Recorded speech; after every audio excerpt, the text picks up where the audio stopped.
What's up? It's Josh, and today we're going to talk about what is going to happen in wholesale real estate in 2021.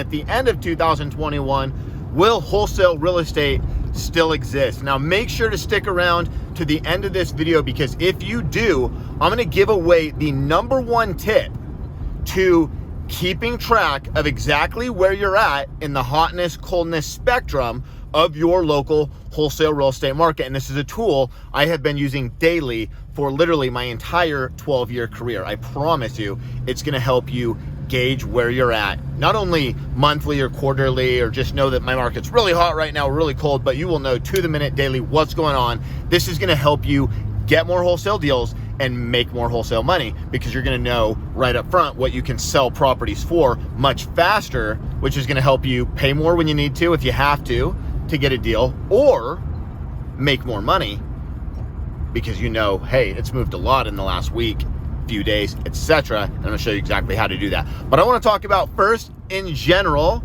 Well, wait a minute. Before we do that, let's hit the intro. All right, so let's get into it, guys. Will 2021 be the year that wholesaling dies? Well, we've recently seen some states enact things like you have to be licensed to do wholesale as a business practice, such as Illinois. And so basically what they said is they came in and they said, look, if you go under contract on a property and you end up wholesaling it off as part of a transaction, that's okay if it's a onesie-twosie thing. If you are doing wholesaling as a business model, you're sending out marketing or you're doing prospecting, you're making offers with no intention to close, but with only an intention to, or it could be that you're going, maybe I'm going to close. The key is, if you're sending out offers and your business model is to double close or assign these deals out, you have to have your real estate license. So what options do you have? Get your real estate license, or actually take down the property and flip it. In my opinion, the best thing you can do is get your real estate license. Now, are other states going to follow suit? Possibly and probably, and here's why. The realtor, and here's why. Realtors are dying. They're becoming dinosaurs. Now look, I'm a real estate broker myself, not only a real estate agent, but a broker. Now some states it's the same, in Arizona it's not. There's agents, and then to become a broker, you have to meet certain other requirements, have certain number of years under your belt, certain numbers of education, extra education, more tests, more fees, etc. Anyways, I've been doing this license for 12 years. And here's what I can tell you. If you have that license, it gives you so many tools, it's ridiculous. Not only for comping and getting properties sold, but also for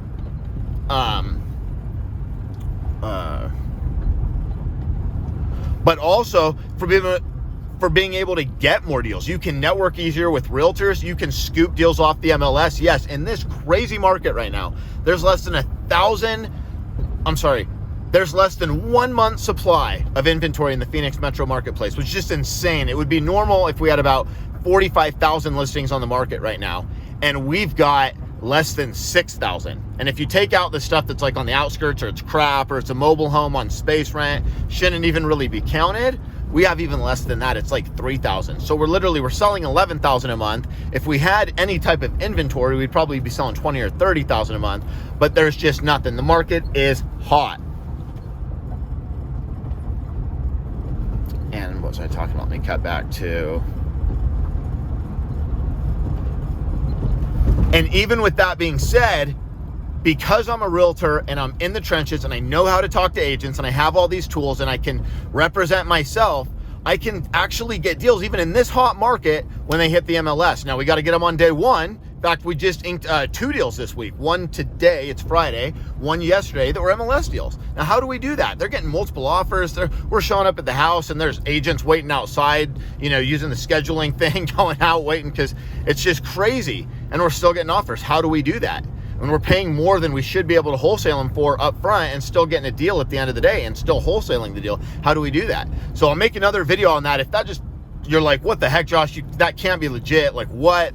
If that's blew your mind, let me know in the comments and I will do a video on that. And also, if you've made it here this long, would you please smash that like button below?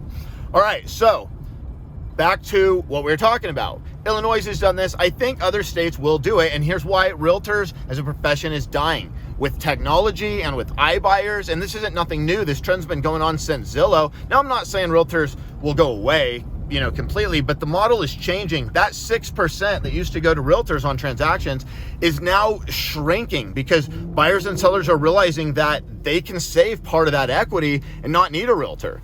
So at the end of the day, I could see long-term realtors could become more like lawyers that are just specialty to simple, basic real estate transactions, or realtors could go away. Honestly, I don't know what's going to happen. Leave a note in the comments right now. Let me know what you think is going to happen. But here's the point. It doesn't matter, right? Either way, buying is going to be around. Wholesaling is going to be around. So are you going to maybe need your license down the road? Maybe.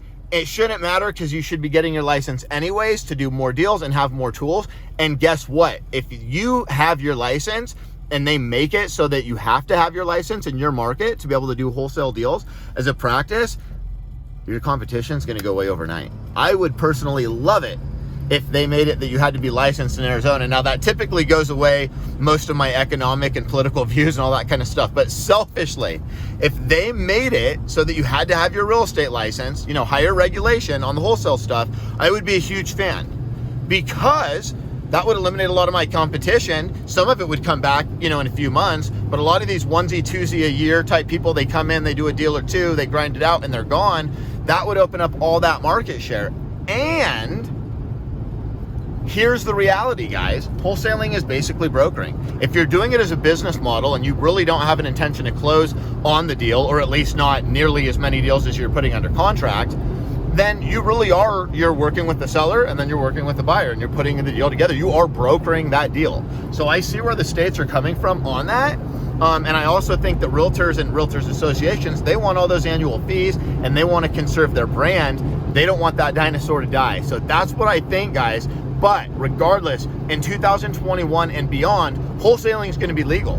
Regardless if you've got to get a license to do it or not, wholesaling will never go away. And in fact, basic contract law across the country, contracts are assignable unless notated otherwise. Now, in some states, like I know California, their template actually says this contract cannot be assigned unless buyer and seller mutually agree. But that's because it's in the template. If you're using a contract that's not in there, you don't have to do that. You can just assign it unless they say that you can't assign it. So the business model is not going anywhere, guys. It's called arbitrage. It exists in all industries. It's not just real estate, right? People do arbitrage in business every day. Huge deals, commercial real estate, multifamily real estate, you name it. So the business model is here to stay. It works when the market's going up because you can sell the properties for more, quicker, and easier. And it works when the market's going down because you can get the properties under contract from sellers quicker and easier and cheaper. So it's amazing, guys. And when it's sideways, guess what? It still works because you've got buyers and sellers. There's always going to be sellers that want to sell out of convenience. They have equity. They don't want to deal with all the stuff that it takes to go through and sell retail. They don't want to pay commissions. There's always going to be those sellers, and there's always going to be investors that want to buy a property below market value. So the industry is here to stay. If wholesale real estate is something you are just getting started and checking out, make sure you follow along, guys. Subscribe. You can check out different resources and tools I have. I'll leave all that stuff in the description below. We do from time to time live sessions and stuff like that. So make sure to follow along. But wholesale real estate's awesome. It's changed my life. Just in the week before Christmas, we closed over $125,000 that month. I think, in that week, I think it was closer to 140 with a couple other smaller deals. But just between two deals, we did one assignment. This was a deal we did with no cash, no credit, no financing. Now, I'm not saying we don't have those things, but we didn't need any of those things. So if you're out there and you're broke, or if you have money and you just don't want to use it on your deals, this is the best way to do it in real estate, guys. But we did this for both deals. There was no risk. There was no money out, nothing. We did two deals. We made $50,000 on a piece of land here in Phoenix, Arizona on 14th Street. I did a YouTube video. I'll put that link right up here. And then also, the same week, we closed on a $75,000 house here in Phoenix, Arizona. It was an original one owner, really well maintained, super cool house. And I did a whole video on that last week. You can click that here, check that out. anyways, guys, wholesaling is awesome. So if you are a real estate agent out there, like I said, I've been doing this for 12 years. If you're a real estate agent out there, you're considering getting into wholesale real estate, do it. Like, even if you want to continue to work your team, work your listings, work your buyer's team, your buyer's leads, whatever it is, that's cool, but add wholesaling in, because it will instantly add an insane amount of money to your bottom line. You don't need near the operations or the overhead to run wholesaling operations as you do with retail, and you don't need near the bodies. So it's much simpler, and it will help you actually get more listings, because when you market, to homeowners, hey, do you want to sell your house? They're like, yes, right? When you're like, hey, do you want to list your house? Right? It's not as strong as a pitch. So now, even if you ask them a couple qualifying questions and you find out, okay, there's no way this would be a wholesale seller, you can start just changing your script and going into your regular listing thing, right? But as you are offering them that cash offer and finding out that they do want convenience and all these things, they want the easy button, they're willing to sell it at a great price, you can make, literally, here's what the stats are, guys, in my 10-year career, and I've done hundreds of retail transactions, I've done over 1,000 wholesale deals, okay? You make 3% on average doing a retail transaction, right? Assuming you're on one side of the deal. In a wholesale transaction, over 12 years of wholesaling, guys, I have averaged 10% margin, meaning whatever the sales price is, my profit is 10% of that. So think of it like I'm getting a 10% commission instead of a 3% commission. But here's the other thing. There's two more things, actually. The other thing, it's way less work. Way less work. You don't have inspections, appraisals, benzers, tons of showings, final walkthroughs. You don't have all that crap, none of that. And the sales cycle is so much faster. In fact, both those deals I was just talking about, that the $75,000 land deal and the $50,000 land deal and the $75,000 house in Phoenix, the one owner, both of those deals came in and we closed within, I believe, 10 days on both of them. I'll check that and put that in the video right here. The actual date that the lead came in. I'll put the, so I'm going to put right here the date the lead came in. I'm going to put right here the date that we signed the contract with the seller. I'm going to put right here the date we signed the contract with the buyer. I'm going to put right here the day we close. So you can see how amazing it is in regards to the sales cycle. So it's awesome, guys. Less work, higher margins, better lifestyle. Oh my gosh. Now, if you have an awesome retail team, keep it going, but add this in. You're going to add a multi-million department to your business. If you're already crushing it in the retail business, I will tell you that is so much harder than wholesale. So add this department, because you will be mind blown, and you will be already like a level 10 player coming right into it because of your knowledge as a realtor. You're gonna have to switch a little bit of your thinking, but I can plug you into the resources. As a 12-year agent and wholesaler myself, I literally started wholesaling right away. When I was wholesaling, I didn't even know it was called wholesaling. I really didn't. In fact, I didn't know that it was called wholesaling until probably my 25th deal, when one of my investors who bought almost all my properties from me, but usually he kept them, he goes, oh yeah, I ended up just wholesaling that one out. So I go, oh, wholesaling must mean like when you just kind of sell it cheap and don't really do anything, because he just decided to wholesale it out. I was in the car business, we do the same thing. We'd have a trade in, we thought we could sell it for a good price, put it on our lot, it's not selling, we'd end up taking it to the auction and wholesaling it, just getting rid of it. So I was like, oh. Anyways, I kind of had that connection at the time. I didn't even realize it as a full business model. But at the time, I just said, hey, I don't have money. I don't have credit. I can go out and hustle and find these deals. I'm good at talking to people and, finding out what they want and being able to make a deal, getting them to, commit. And so I linked up with, a couple investors, kind of like reverse wholesaling. Basically went out and found what they were looking for, started doing deals, and I'd get paid a wholesale fee on every single deal. About a year into it, I started doing some really big deals and going, wait a minute, I need to expand my buyers list, not just go to the same guy every time. In fact, I remember the first deal I sent to him, I said, hey, I got to get paid on this one. And I left enough bone that he could, left meat on the bone, he could get paid too, but I wanted to get paid more. He'd been paying me $5,000-$10,000 and that was cool at the time, but I was like, no, I knew this one I could make 20-25 grand. In fact, it was the month I had just had my daughter, who's now almost 9 years old. She had just been born, and so he goes, you know what, Josh, it is your turn to get paid, but this one's all you, buddy. And so he passed on the deal. I immediately, in one phone call, had it sold for the price I wanted. And I was like, whoa, okay, yes, I do need to work some more buyers. So now fast forward, I've got 17,000 cash buyers in Phoenix. And if you don't have a huge cash buyers list, maybe you have some cash buyers or maybe you have none, you're just getting started. Either way, doesn't matter. I can show you how to instantly, overnight, get thousands of cash buyers in your local market. And so that if you get a good deal tomorrow, boom, you can get it sold. So I'll leave the link for that in the comments. And I have a video about that as well. I'll leave that in the comments about the importance of getting this list. Super cheap, super easy, and it's instant. And so that's it. All right, guys, here's the thing. I promised you I was going to tell you the number one thing that will help you make more money and close more deals. This is what you got to do.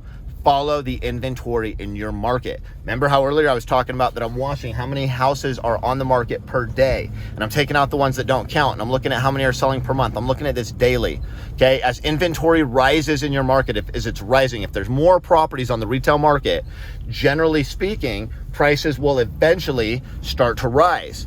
If it's going down, it will start to either be flat or go down if inventory rises high enough. If inventory is going down, that will typically push prices up, okay? So inventory is your supply. So you want to look at your supply all the time. See how many houses are available right now. What's the supply? Then you want to look at your demand. And you do that by looking at either how many closed sales there was in the last 30 days. Or what I like to do is I like to look at the last 90 days because that accounts if you have like a 5-weekend month or a 4-weekend month, and you know what I mean? And they're different. Like sometimes, so a 90-day average will kind of clean that up and give you a really good 30-day average of where you're at. So you'd look at 90 days past sales divided by 3. That gives you basically what you're selling right now. Divide that number into the number of houses that are on the market right now. So like right now in Phoenix, again, we're selling about 11,000 houses per month. That's not even counting the off market stuff. And on the market of real inventory, there's like less than 4,000 properties. So what that really means is that honestly, probably half or more of those 4,000 are just junk listings that are overpriced and it's like a joke. And the reality of it is every listing that's hitting, that's relatively priced decent, is getting gobbled up, multiple offers, over asking, etc. And yet, like I said, because I'm so all over that, I can figure out what I need to pay. Like today, I literally paid, just put in 2 offers on 2 new MLS deals that were like, I would have never thought I would have put that price in even like 2 months ago. But the prices are moving the fastest in Phoenix right now I've seen in my 12-year career. Now, it doesn't matter in your market right now if the prices are moving fast or not, or up or down or sideways or whatever. It matters that you follow these trends because that's going to help you understand the max you can offer and what you can sell your properties for, which is going to help you get more deals and make more money on them. So with that being said, guys, I am out. It's Friday night. It's my son's 10th birthday, and I'm about to go grub some Mongolian with him and build some Legos. I'll see you later.